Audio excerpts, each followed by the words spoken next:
mainly because, I mean, we don't know the full extent of war crimes because there's a lot of areas still under Russian occupation. And of course, this war, I mean, I'd love it to end tomorrow. I'd love it to end at this moment, but we know it's going to go on for some time. Um, At least 6 months. oh, at least 6 months. Wouldn't be surprised if it went by another year. 6 months, I'd be very happy. I mean, like if it ended, then I that would be an optimistic scenario.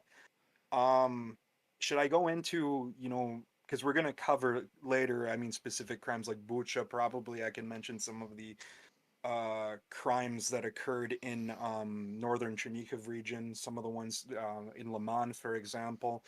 There's a lot. One characteristic that I'm seeing um, that's very common is Russians firing on civilian vehicles, particularly those trying to flee, and we see a lot of deliberate cases of that. Um, I was actually, I don't want to sort of alienate any of my friends here, but because I mean, what has already happened is absolutely horrible. And actually, I was just watching a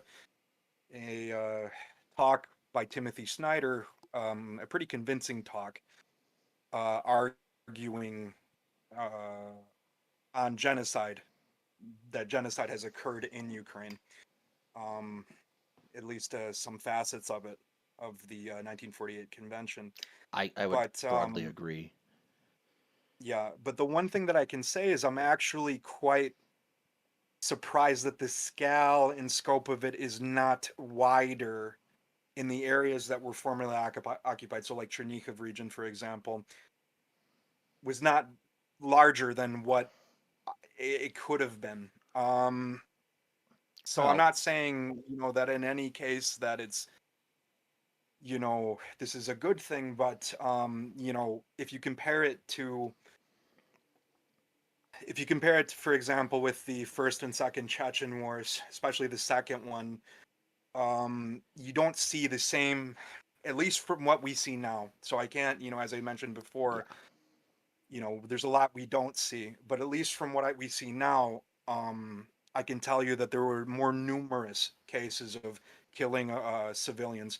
One commonality that we see is the targeting of men, for example, of military age, just under suspicion alone that they might be spotting for the Ukrainian military. So, for example, people are having their phones confiscated, checked, and there have been numerous cases of men being arrested and subsequently executed, just under suspicion alone.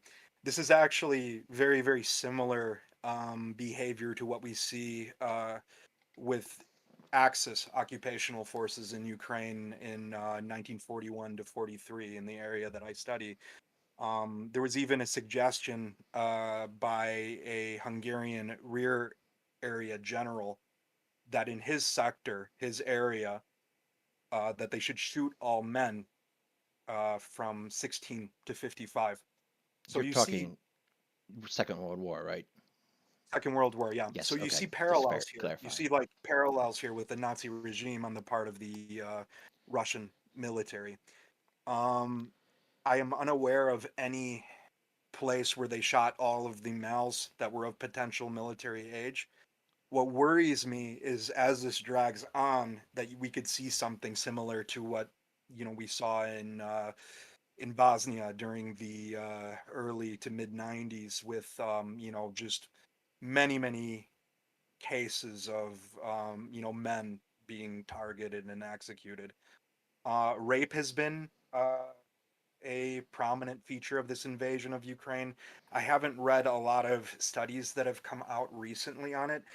I think largely a lot of the people who have gone through this have not come forward because of the stigma, that it holds. But as far as we know, the cases are quite numerous so far. Um, Particularly, the largest feature of what we see is the targeting of civilian infrastructure, or the whether it be direct targeting of the infrastructure. So, for example, there's a unit that calls down artillery on a civilian area, or because they have some Iranian made loitering munitions that have a horrible guidance system and attack a apartment block that was nearby a power, you know, station. That happens as well. I'm not actually. One thing that this war has showed me is that Russian guided munitions are particularly inaccurate, and the crews. I don't understand actually. That's something I don't understand. Maybe you could educate me a little bit. I don't understand, how modern artillery systems work, and also, for example, rocket systems. And actually, some of the Russian systems are not so modern. So, I understand even less, about their targeting capabilities, but they appear to be pretty poor. Um, because I don't think, for example, there's a lot of people that will say, and it's true, I agree with it that Russia is a terrorist state, but, you know, I don't think that they're wantonly wasting guided munitions on, hospitals, kindergartens, and things like this. I think it has a lot to do with the relative inaccuracy and poor training of their, crew members and just poor tech in general. So some of the worst. I mean, the bulk of the civilian casualties is this. It's essentially, indirect targeting of civilian infrastructure and civilians caught in the crossfire. The thing that is troubling that I mentioned before though is the shooting of civilian vehicles. And this is something I know, for example, it's happened even with American soldiers in Iraq, for example.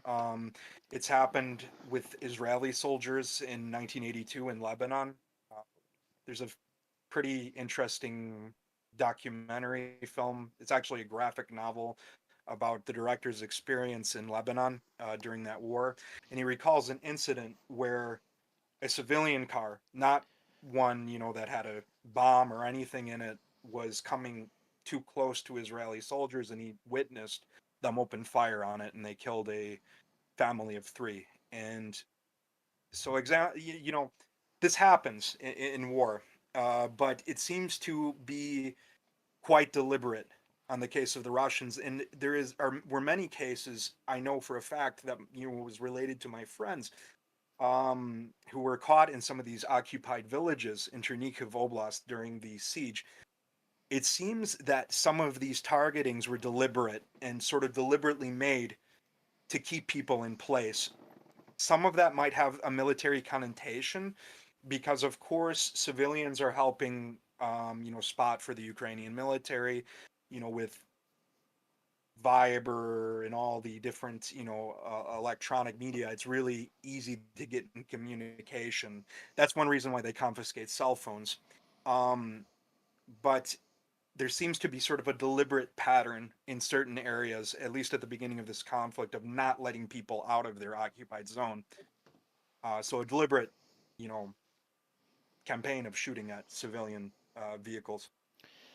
So running back to the issue of Russian targeting of civilian targets with their artillery and Yeah. various systems, I don't, I can't see how you don't miss um, that far. It's not a question of oops, we moved the shot 6 centimeters to the left. It's a question of I'm aiming for the thing. So one of the things that I mean, if I you're talking about artillery, I could see that, but with guided missiles, if their targeting capabilities, for example, are poor and their training is poor, and this area is close to military infrastructure, that can result in, of course, these horrible crimes, these tragedies. But I agree with you. Yeah, I I mean, in don't some necessarily think case, that's the case though, because we know what kind of missiles are being expended for the most part. So yeah, Russia has a number of cruise missile systems like the Iskander system, for mhm. example. It's a ballistic missile. It fires fast. It's relatively accurate, but they don't Basically a have successor to the Scud, right? yes, but they don't have that Yeah. many of them. So like this recent blitz, the last that they did in the last couple weeks, they we're expending a great number of missiles, but what they are expending are like things like SM-3s, which are surface-to-air missiles. So this Yeah, S30, S300s. Yeah. you can use the 300 system as a ground attack munition, but it doesn't have enough explosive because it's designed to shoot down an airplane to attack a hard military target. So it's useless for that. But it's very So useful if you want to explode an in this apartment. case, if they're using S 300s in this capacity, it's essentially as a weapon of terror, at least Yes. in your argument. Yeah, And I the can same with agree with the same with the drones. Those drones don't carry that much explosive. So if you want to blow up a hard target, you have a cruise missile that has 1,000 to 1,500 uh, kilograms of explosive in it, or as opposed to a surface-to-air missile, which might have only 150. And the 150 isn't enough to do any serious damage to a military target. You can't really use these weapons effectively against deployed military forces either, because they see a drone coming, they'll shoot it down. So it seems to me that it's a very deliberate choice to target Ukrainian infrastructure and to target the Ukrainian people. yeah. And actually targeting the power infrastructure has a direct impact on the people. For example, it's going to cause problems during the winter, and that's what they are trying to do. They're trying to make life as miserable for Ukrainians as possible over the coming winter. It's a really poor tactic. I had mentioned before that Russians, for whatever reason, they're not able to look back even at their own history, not very far. You can use the siege of Leningrad, for example, as it's a textbook example of how these sort of tactics don't work. In fact, they have the opposite effect. They only um, strengthen the will of the enemy to fight harder because it makes them feel like in the case of Ukraine, I believe it's certainly correct that their fight is existential. Um, at the very least, it's an existential fight for the survival of an independent Ukrainian state. I think to a Um, certain extent that's true, but I also think to a much more real extent, given what we've seen already with Russians deporting Ukrainian citizens, moving people around, shooting people, the crimes we've already uncovered, that it would be a much more serious issue for Ukraine to lose this fight than an yeah, existential threat absolutely. is. They can't afford to lose it. At the same time, I will get into maybe later. I believe that some of at least their short term, and maybe even long term strategic goals aren't realistic, but I definitely agree with that sort of core statement that they are fighting an existential fight. That I do certainly agree with. Um, anyway, uh, where are we sort of on our plan with this talk? We are moving into. I figure we will stick and go to topic 4 and go back to 3 later.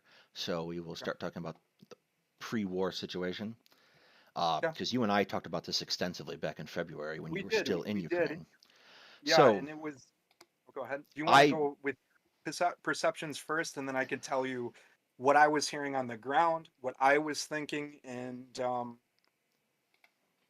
finally, um, so I made the argument, and I know a lot of people made this argument, and we were all wrong. And the reasons people made this argument were different. But I made the argument that I didn't think Russia was going to attack because I looked at the force disposition they had, and it was just under 200,000 soldiers which is surrounding abysmal Ukraine. for such a big operation. So I looked at this and I said, I don't think they're going to attack. Russia's not stupid.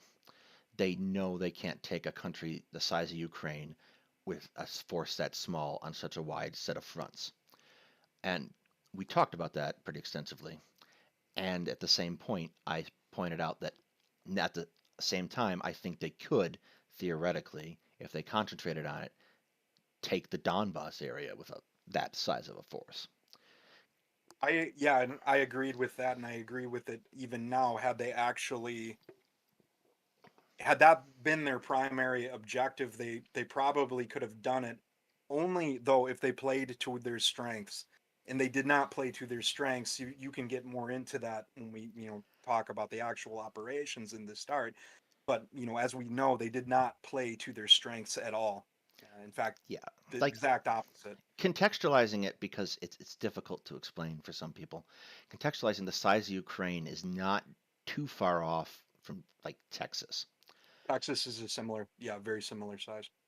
The size of the force they sent in was not big enough for what they were trying to do.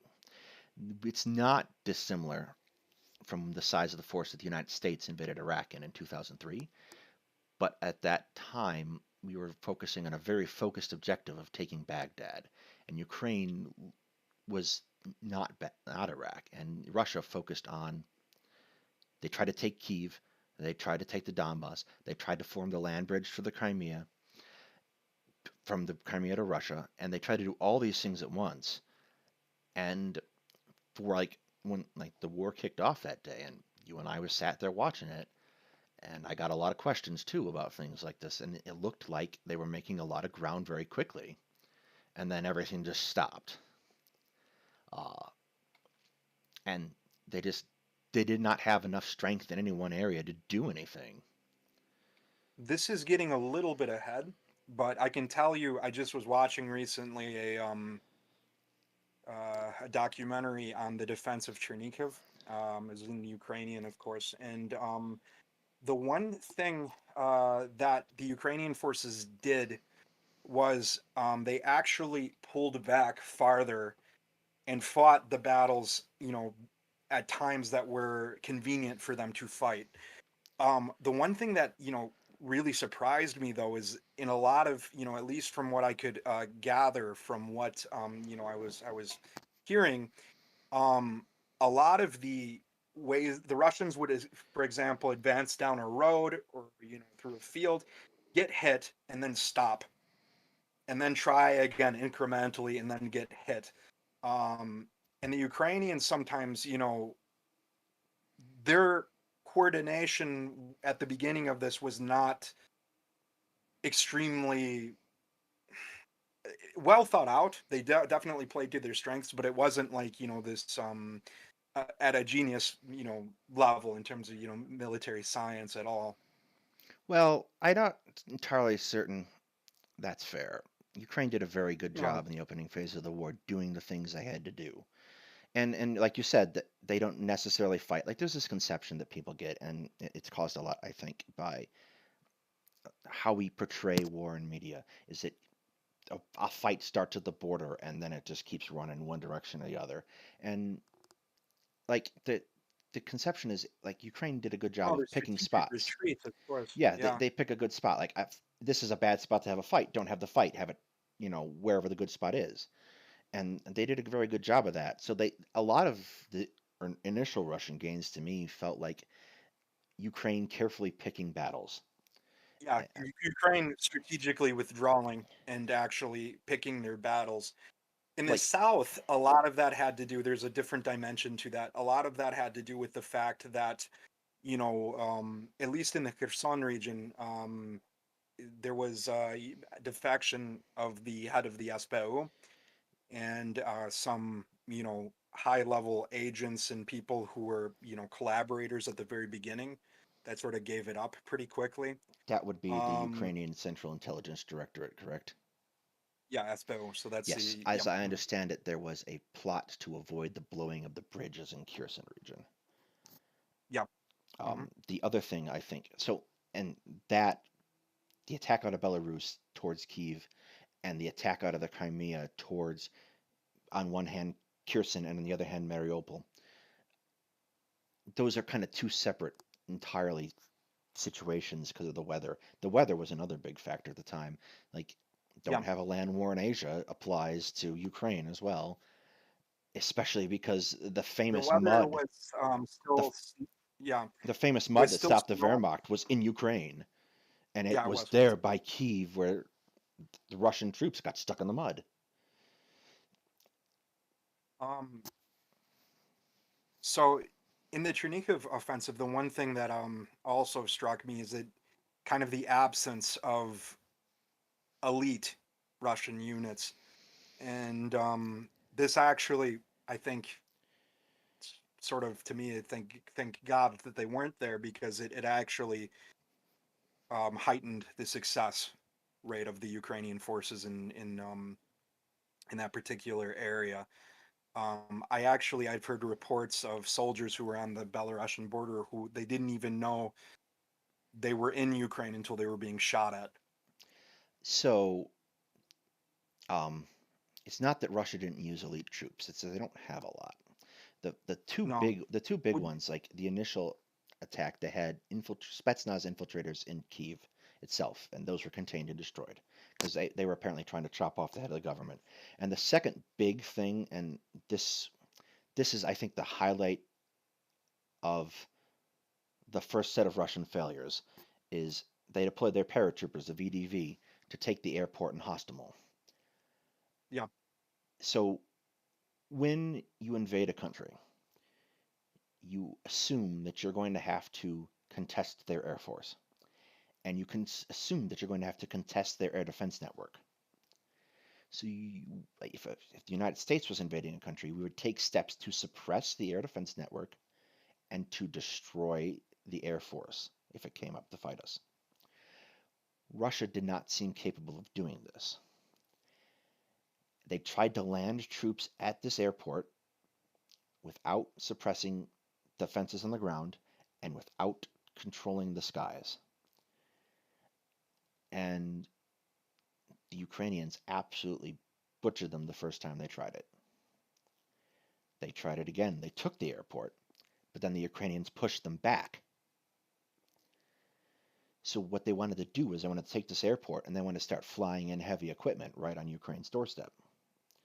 And when they couldn't take the airport and the Ukrainians started fighting over it, they rendered the airport useless from the fighting.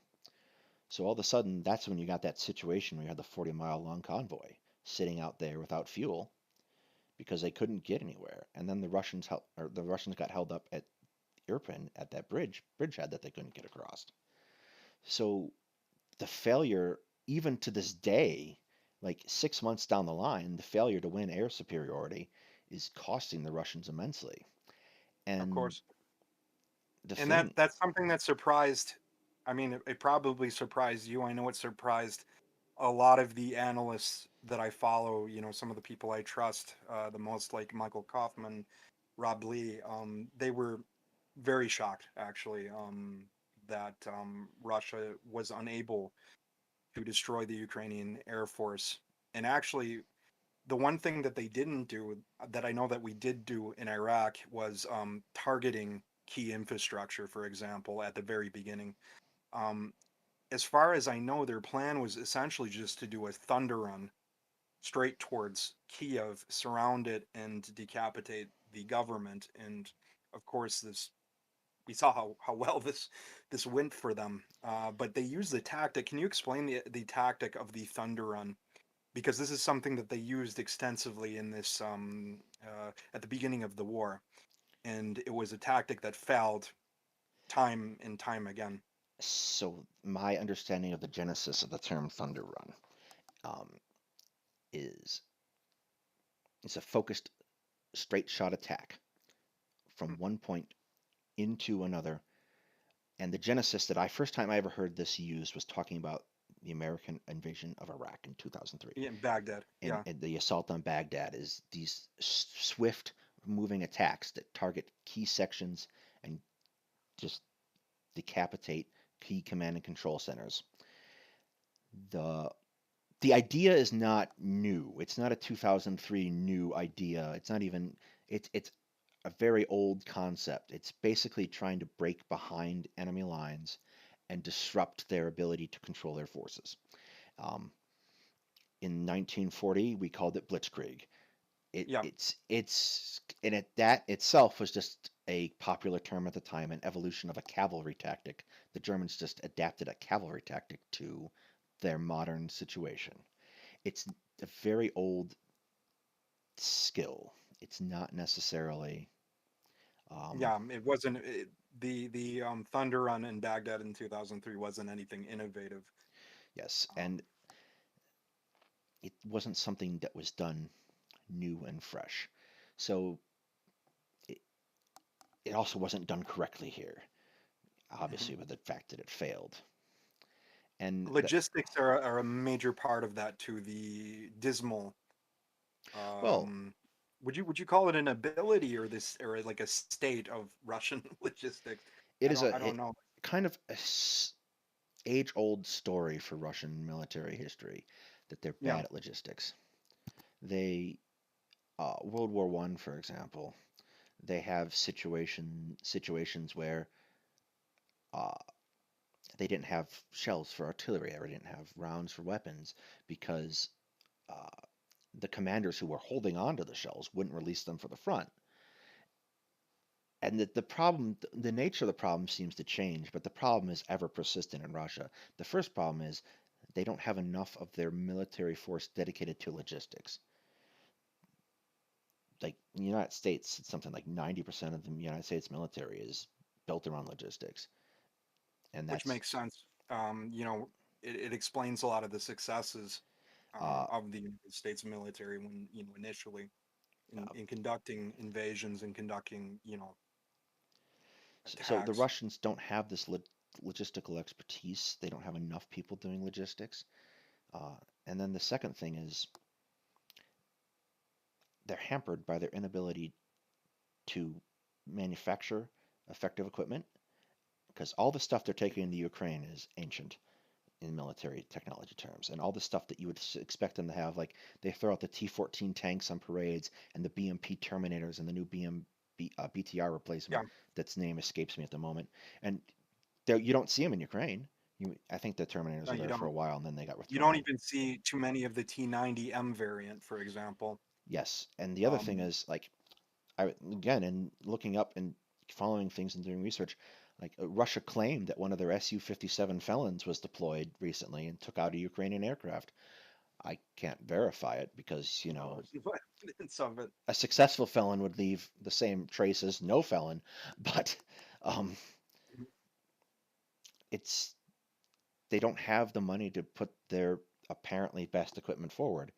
And the equipment that they do have that's in storage, like a lot was made of the fact that there was sun damage on the equipment that was being recovered, especially in that early phase of the war when the Ukrainian tractors were the most effective armored brigade they have.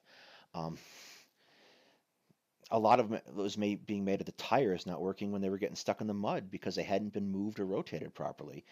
They weren't doing the preventative maintenance steps that are so vital to having all this equipment in storage and being able to take it out again. It seems like Russia likes having a military. It doesn't like being a military, would be the best way to put it. I think that's a apt statement.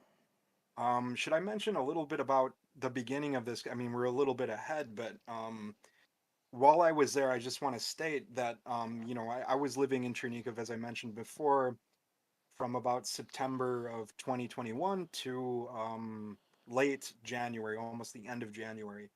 So about 3 weeks before this started, and at in about December, when in Western media it was being talked about a lot, the potential of a Russian invasion, which everything happened to be true. I was very concerned because I was seeing these English language articles, and I didn't really know what to believe. And most of my friends um, were of the opinion that it wasn't going to happen. I had a few. I have a former Ukrainian military. He's actually in the military now, but um, for whatever reason, the command won't send him to the front, and he has about 5 years of experience in the ATO. So Ukraine's has its own deficiencies. Actually, I would say their military certainly isn't perfect. But my friend Kostya said, for example, the reason why he didn't think it was going to happen is it proved to be true.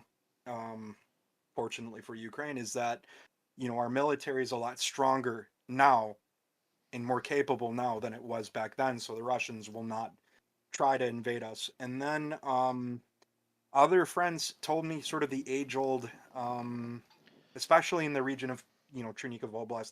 To give you some context, Chernihiv Oblast borders both Belarus and Russia, and it has a lot of the residents there. they're either descendants, for example, of some of them are descendants of Soviet military or even like Imperial Russian military who came there. So there's many people with Ovyev in surnames, not in so much, but Ovyev.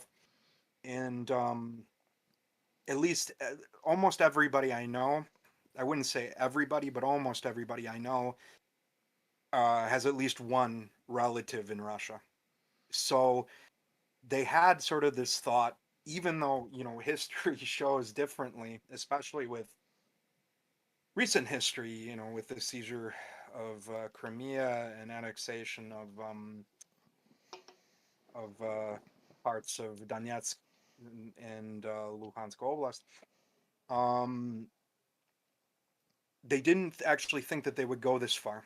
Um, you even heard people saying Russians are our brothers; they won't do this. And this is, to me, it's always the most heartbreaking thing to hear. How this war has affected families is absolutely one of its most tragic aspects. It's even affected me in that regard because I have extended family. All of us have roots in Ukraine, but by historical circumstances. In another episode, we can certainly talk about it.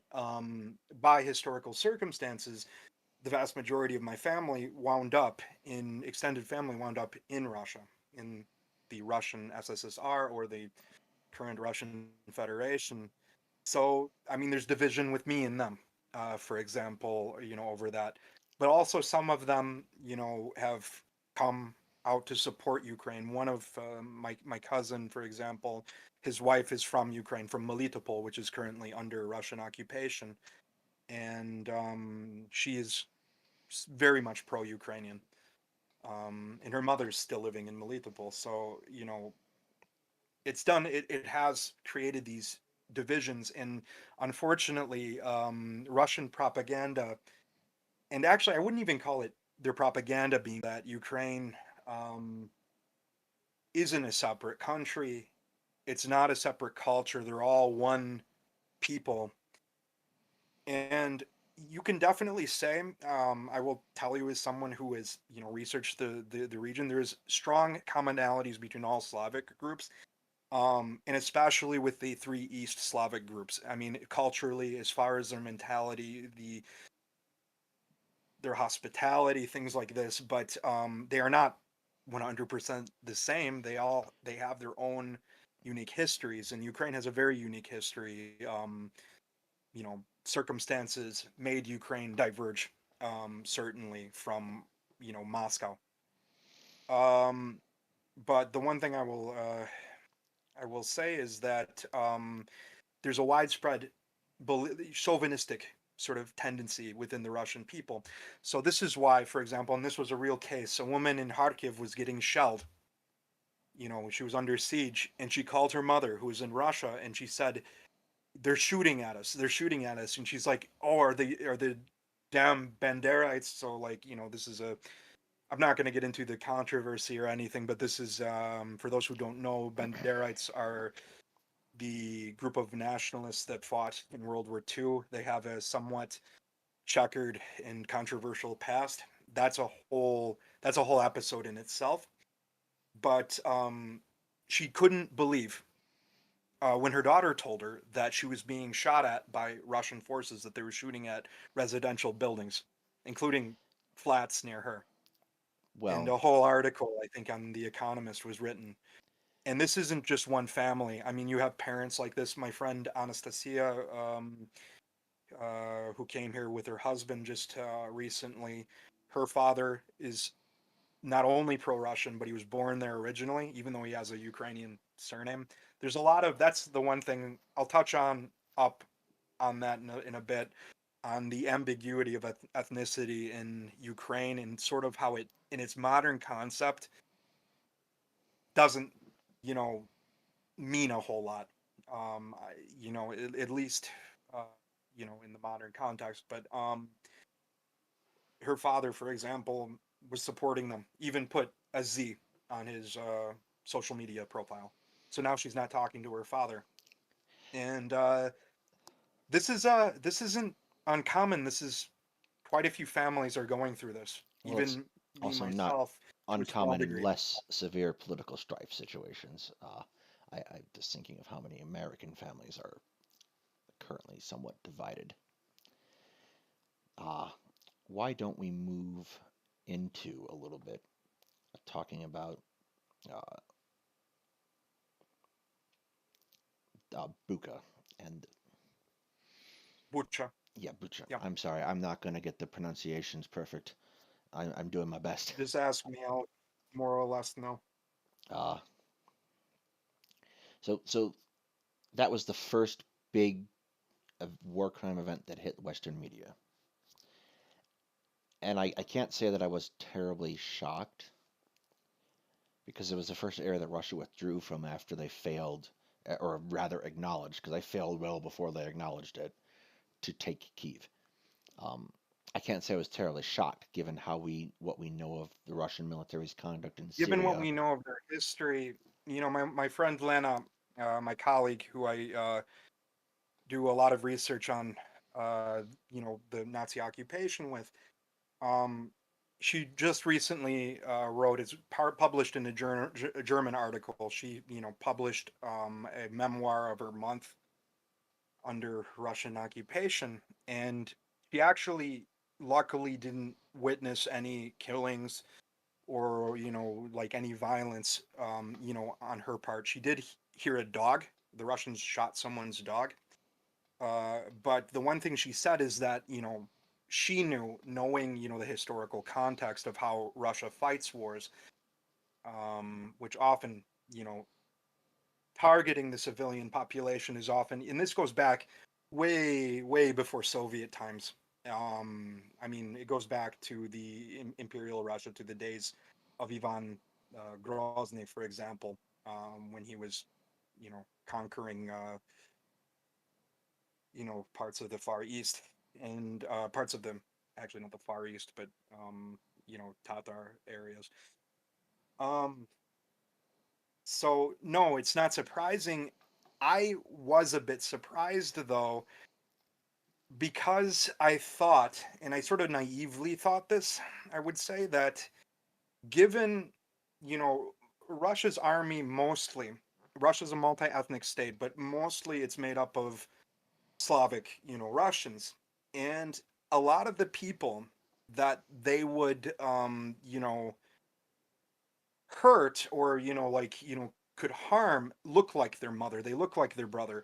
They are literally like mirror images, very similar. There's not a lot of difference here phenotypically. And even the way that they talk, their mannerisms and things like this. And I naively thought that that would be a tempering factor. The one thing that I did think, and it turned out to be true, and I am not placing, any, I'm not painting with broad strokes, regarding a lot of these minority groups in Russia, because they are also victims. Actually, a lot of them are disproportionately mobilized. But in Bucha, for example, and in Yahidne, for example, in Chernihiv Oblast, did you hear about the Yahidne? What happened there? Yes. So in Yahidne, it's a village of about 360 people. And they basically took the whole village, about 300 men, women, children, and they used them as human shields by putting them underneath in the basement of the local village school, where they also had their headquarters. Um, Given such, situation, they weren't really given much food, water, periodically fed, periodically given water. Around 10 elderly members of the Bucha community died. And then also about 7 men from the community were also shot for reasons that I mentioned before, for security reasons. And they basically raped this, I don't want to, they basically committed and like assaulted this village. I mean, to do that, not a single person living there is now unscarred from that experience. Um, the forces there, and the ones that are wanted, actually, I think there are about 8 or 7 or 8 men are actually all Buryati. They're all Buryats. So from um, a far Eastern Republic, they're sort of an Asian type people, traditionally Buddhist, actually. One thing that I sort of predicted, when you bring that Russia would have strong components of these minority groups like Chechens, people from the Caucasus Mountains, because they are outsiders, and they might be more willing to do deeds, Well, dirty deeds, because I it's think not necessarily. I'm not saying that they are more prone to this, but you're putting these people in a situation that's a lot more alien to them I think than it would be to a Russian from Voronezh, St. Petersburg, or things like this. that serves two But there's also purposes. reports of, uh, My you know, understanding of the economic yeah, distribution in Russia is that the more well-off areas are the more places that you traditionally associate with Slavic, European Russia, St. Petersburg, Moscow, yeah, Volgograd, all these areas, like these relatively famous Russian areas, these are more well-off people. They're less likely to be conscripted into the military. They're also much more central to Putin's base of power. Because one of the things to of kind of course, talk, not get lost in all this, is that Putin is conducting this war in such a way that if he captures Ukraine would be nice, but his chief goal is not to lose Russia. yeah, So, like yeah, for I would example, agree with they only recently sounded the mobilization, and the mobilization has disproportionately affected people out in basically the boonies of Russia, and that. it's Yeah, a whole lot of it people. disproportionately targets the like minority majority republics too. So, Right. which are traditionally poorer. Because the thing is, it Um, seems like Putin is trying to walk a line. He wants to portray the war as being necessary, but at the same time, he wants to portray it as being no big deal. And as Ukraine is increasingly has found success, it's become much harder to portray it as no big deal. yeah, absolutely. And of course, he Going could solve his forward, entire problem by shooting a couple ultranationalist generals and retreating from Ukraine. But that's beside the point. that's like kind of it's the unknown going forward with this. Actually, it's how far, how much are they willing to give up, and how much is Ukraine willing to realistically take, because they've won back their territory, but this has come with an extreme cost. It's been extremely costly for them. Um, Let's pivot. Ukrainians are strong, and at this moment, their morale is such where I think that they are ready to go all the way to the Kerch Bridge. But that's easier said than done. So retaking Crimea, and also an area that Russia that's been, it was annexed illegally, but annexed, um, over 8 years ago, and it's been, seen more as, Russian territory. That's going to create some problems, and I think that right now Ukraine needs to focus on getting back what it lost. Probably going into, I would focus on going into both, Donetsk and Luhansk fully for security reasons, but that's not going to be easy for them to retake it either. I mean, Well, we let's don't know for sure, but what I'm seeing now every day is that there's a real big cost to this. Most of my friends are from Chernigovska Oblast, so from this one region. I have friends throughout Ukraine, but my roots are in that region, and also my time is spent there. And I see funerals of soldiers every day just from that region, and from others too. Um, it's a pretty heavy cost. It's a cost that I believe that they are at this moment willing to pay, but as this gets harder and more complex, more convoluted, it's going to be difficult, I think, going forward. So that's a big unknown, is how this will play out. And there's talks of. I know that we didn't really put this sort of on her prompt, but I want to ask you, the talks of a nuclear weapon being used. how Nu- likely do you think that how likely do you think that is? Nuclear strategy is something that is particular to a country and a set of circumstances. If Well, let me go into this kind of on a long term, and I explain my reasoning. If Russia was going to use a nuclear weapon, I think they would have done so already. Yeah, Um, perhaps. it's So you use an airburst nuclear weapon to destroy military forces. Delivering that would be difficult. You'd have to use an airplane. It's a very good chance that that airplane's going to get shot down. Russian nuclear weapons have to be maintained the same as ours, and based on everything we've seen from the maintenance of Russians' conventional forces so far, I do not know if I would guarantee that they are necessarily maintaining their tactical or strategic nuclear weapons as well as I they would should. agree with you there. I think that is, assuming that they would, you know, might be a flawed assumption.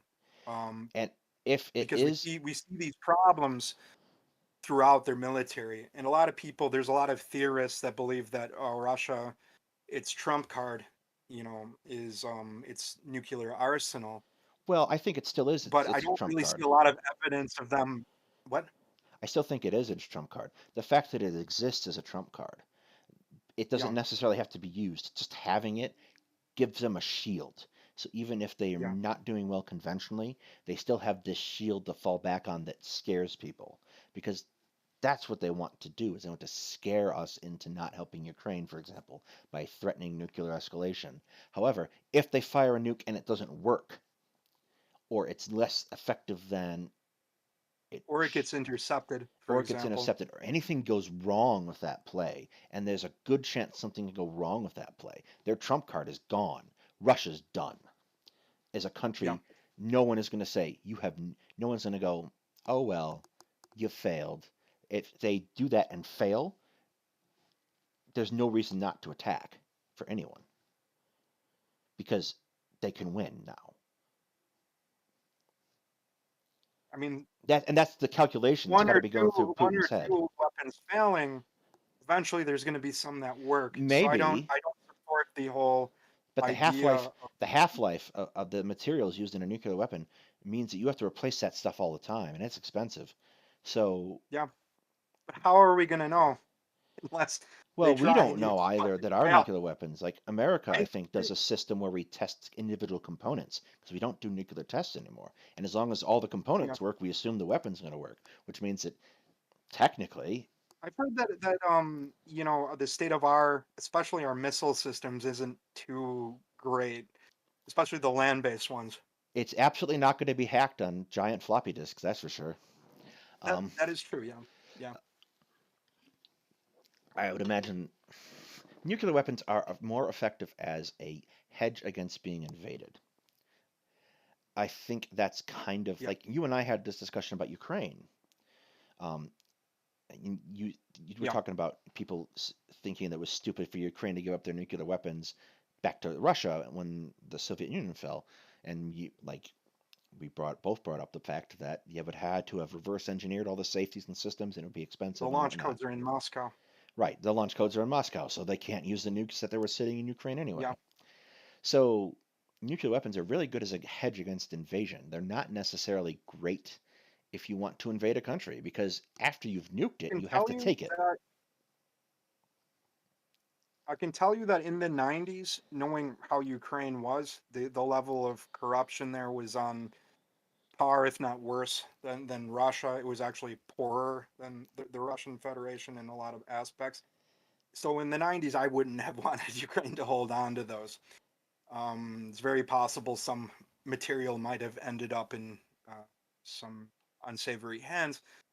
But also at the same token, I very much wish that they had that deterrent, because then I wouldn't be having this conversation with you. I'd be uh, in a restaurant or bar somewhere with my friends drinking horilka or vodka.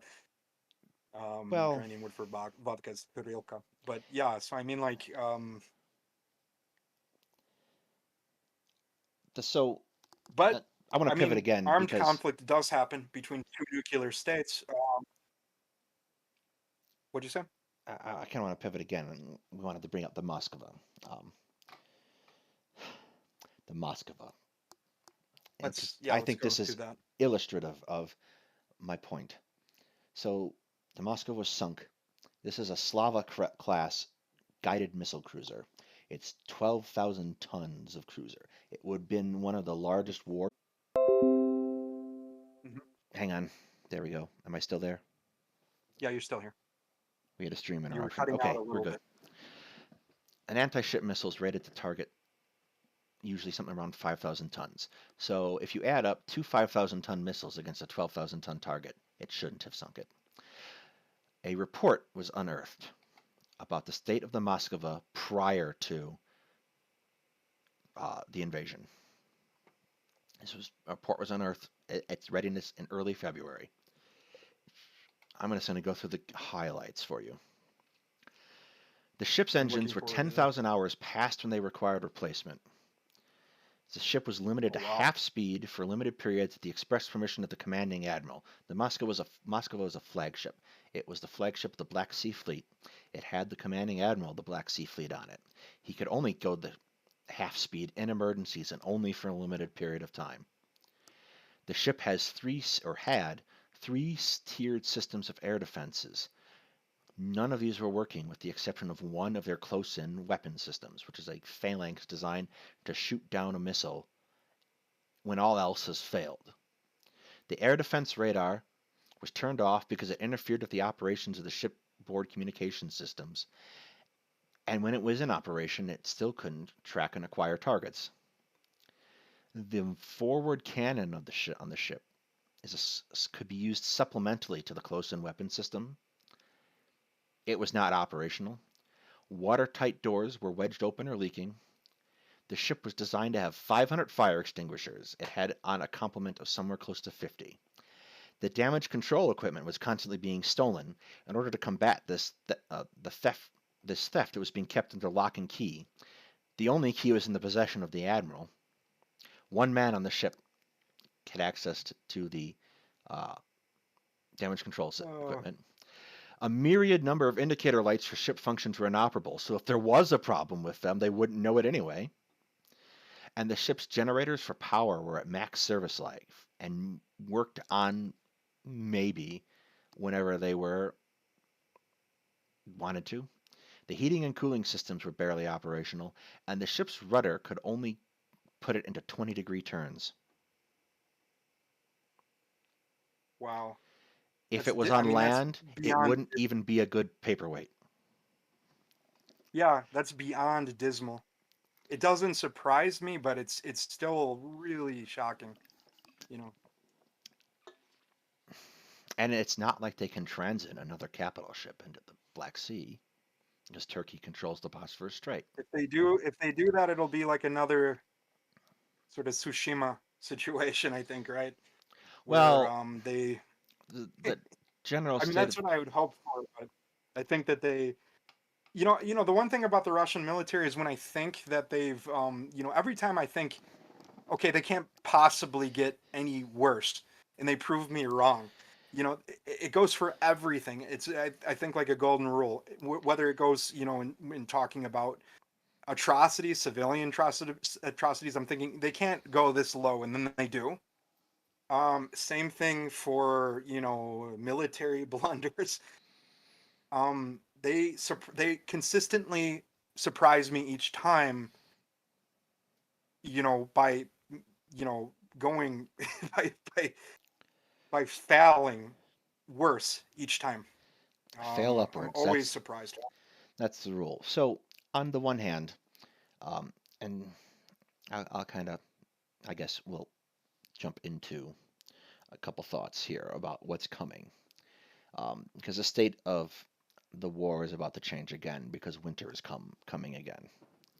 So while what I said before about the southern region not being as hostile terrain-wise to Russia also applies to Ukraine. It does, So yeah. if Ukraine is attacking into these areas in the wintertime, they're not going to necessarily be as inconvenienced if they were trying to attack into the area around Kiev. Um, that opens up for them a lot of options. So what I think each side is going to want to do, Ukraine's priority is going to be to continue to keep pressure on Russia, to keep driving them back if they can, and at the very least, to degrade their ability to fight come spring. Russia is, I think, has a two-pronged approach. There are some poor schlubs who are being mobilized right now and have been sent to the front line and have been sent there to die so that they can buy some time for everyone else who's being mobilized to be trained. I think what they have decided to do is they have decided to use Belarus as a training ground That's possible. because There, their army's decimated. They don't have people to train these people. They don't have experienced NCOs to begin with, and they've lost so many officers. They need someone to help them train their troops. I think that's what this joint mission with Belarus is about. It's part scaring NATO, that's part very training troops. possible. What I think the other thing is, and I'll just bring up the map, the Wagner line is being built, which is basically just a speed bump. Uh, so it's being built in an area that implies to me that Ukraine is projected to take this entire area back anyway, and that Russia plans to hold them here at their land bridge. So Russia wants to use the wintertime to stem the Ukrainian advance and to build their army so they can renew their attack in the spring. I don't think they're going to get this opportunity. I Whole, think honestly, I agree with you. I think that as far as their momentum, I think that they've lost it. I'd be very to see from this point on any, you know, very big gains from them, like of territory because well, the other problem, the other they've degraded huge, their force so much. Just it's been so attrited, and yeah, I don't see them as pulling off some sort of surprise offensive like like in the Ardennes in the the other thing winter of is '44. Ukraine is laser focused on Russia's weakness, which is their logistics. And Yeah, we handed them a giant pile of HIMARS rocket systems and long range howitzer systems, and we've also handed them, as my understanding, some self propelled guns, all of which outrange their Russian counterparts, and all of which they can use to hit Russian logistical centers at will. So, what they're probably going to do is they're going to keep doing this at the very least over the winter. So, the Russian the troops who one are deployed are going to be cold, hungry, low on supplies, and low on morale, which means they can probably still make ground.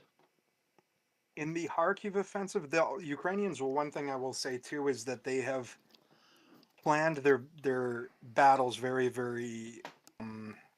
carefully. So in the Kharkiv offensive, they had and they made sure to mobilize enough forces and experienced forces. They actually had an advantage of something like five, I think even more to one over the Russians there. So they're attacking in areas that are they're advancing in areas that they have the advantage numerically and in terms of actual equipment as well. Um, the issue is, I know that earlier, a few months, they are trying to, um, that they're playing to their advantages and waiting, for, they're not trying to outrun their supply, for example. Any advance eventually stops because you have to stop, reorganize, resupply. Yeah, I think Ukraine is well practiced at this by this point. I don't necessarily think they are as concerned about logistics. Um, I think because they have had this instruction from the United States for all these years, and we would have focused on that, making sure you have the things you need. These are very hard won lessons for us again and again too. I don't think um, I don't think Ukraine doesn't have to rush. There is no real rush to doing any of this. Russia cannot replace its losses. The whole backbone of the Russian army are their tank and uh, infantry fighting vehicle combinations. So as much as Ukrainians' infantry fighting vehicles and tanks might be treated, so are the Russians. So Yeah, if this starts to come down to a light infantry on light infantry fight, they win because they outrange them. They have better artillery.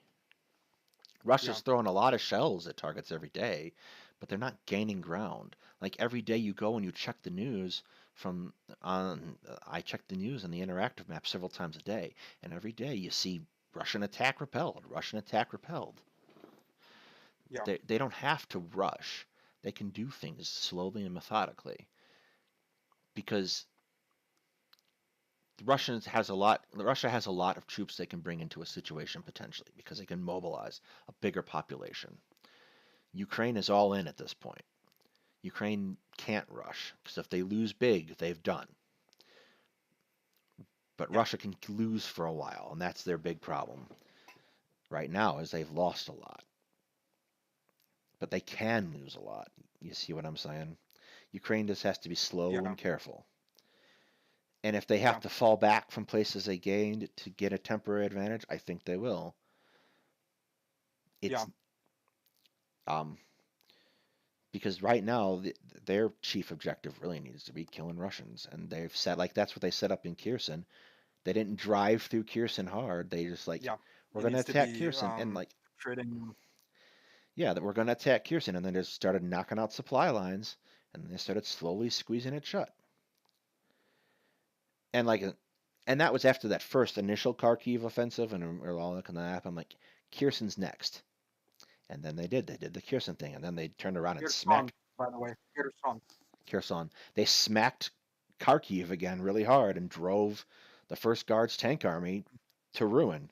I'm like, well, I did not expect that. That was well done. Bravo. Like Ukraine can afford to Yeah, and take that's their another thing time. is actually I've been consistently surprised by Ukraine, in their success. But I also have heard, because I have friends serving in the Ukrainian military now. I've also heard some horror stories and problems that they do have. So it's not 100. We see a lot of their successes, but we're not seeing, the price that they pay for it. I think that it's higher than what we really see here, unless you're like following the Ukrainian military doesn't release its casualty figures, but I can see that they're quite considerable.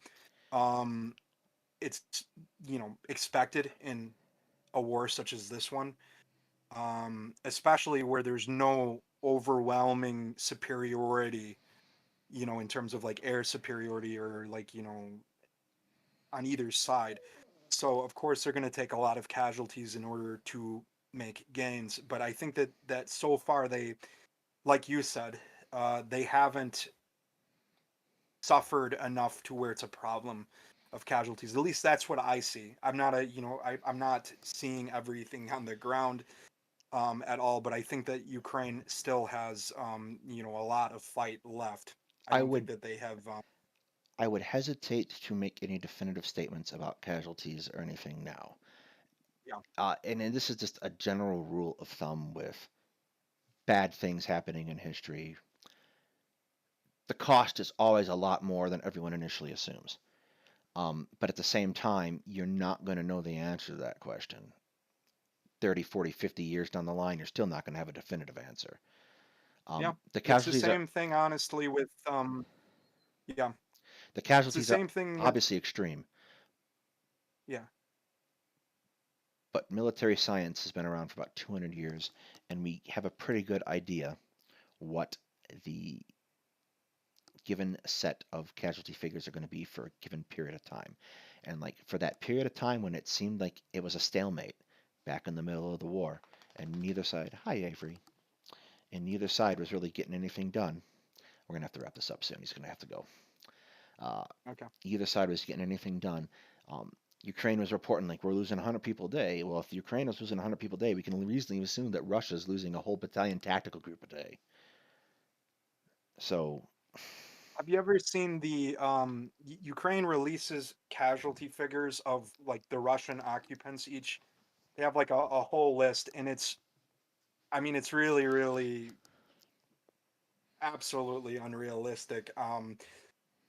The Like their Ministry of list of Defense for Russia is not a reliable source of anything. no, I'm not talking about Russia. I'm talking about Ukraine. They Oh, that post, one. for the civilian population. Yeah, the list of casualties. I think it's like of Russian soldiers, it's up to like 69,000 at the moment, and So I don't think that it's probably that high, KIA. no, there But is a long-standing situation in military history where I know we'll be done in 5 minutes. There's a long-standing situation in military history where the a given military force will dramatically overestimate its success. Um, it's guaranteed to happen. especially former Soviet states that have a sort of tradition of making up these lies, and it's kind of part of their, I mean, it's not just a Soviet invention, but you can see Ukraine still following this model even now. I'm not even So sure it's a problem. it's not even necessarily a particularly unique thing to Soviet But the states, and it's Ukrainian not nationalists necessarily did this too, for example. it's The Ukrainian insurgent army, so UPA, the Ukrainska Повстанska Armia, when they would say they ambushed like it would be like maybe a formation of the NKVD internal troops. They would say that they destroyed like all these tanks and destroyed 10,000 people, and it was never true. So it's not just a Soviet tradition that Ukraine borrows from both of these things, and Russia, everything it produces, everything that comes out of the mouth of Russian politicians is bullshit. So, you know, there's no reliability there. yeah, I But don't with Ukraine, necessarily you have to be careful too. yeah, I don't necessarily What? I wouldn't necessarily take those numbers at face value. However, I don't necessarily think that is a malicious thing either. It's just something that Oh, it ain't happens. malicious at all. It's actually sort of to build morale in the population. The ghost of Kiev myth was also the same sort of morale boosting, uh, you know, tactic. But in any case, I don't know. For me, as a someone who analyzes this stuff and thinks analytically, it's just very annoying. Um, but if it helps lift the spirits of someone there, then I of course will support it. It's one of the things I Um, said at the outset of the war when I just was telling people, trust but verify. And you're not going to necessarily be able to verify easily. no. Really, with this conflict, we just have to see where it goes. My big prayer, my big hope is that it is going to be done by summer of next year, and I want to. Um, oh, that's another thing we didn't touch on this, and I think I will a little bit more in detail. But we put it on our list of things to discuss. At the very beginning of this conflict, it was very hard for me to send money and material to friends there, because at first systems like Western Union and PayPal and things like this weren't working. Actually, PayPal wasn't even working in Ukraine until the war. They actually made it now free to send. The one thing that I will say to people is be very careful with do research on the organization that you're sending to, and when possible, send it to people you know. If you have people you know in Ukraine and you're friends with them, they're trustworthy, that's much, much better than donating to some charity there, because a lot of that is, you know, not getting to where it needs to be.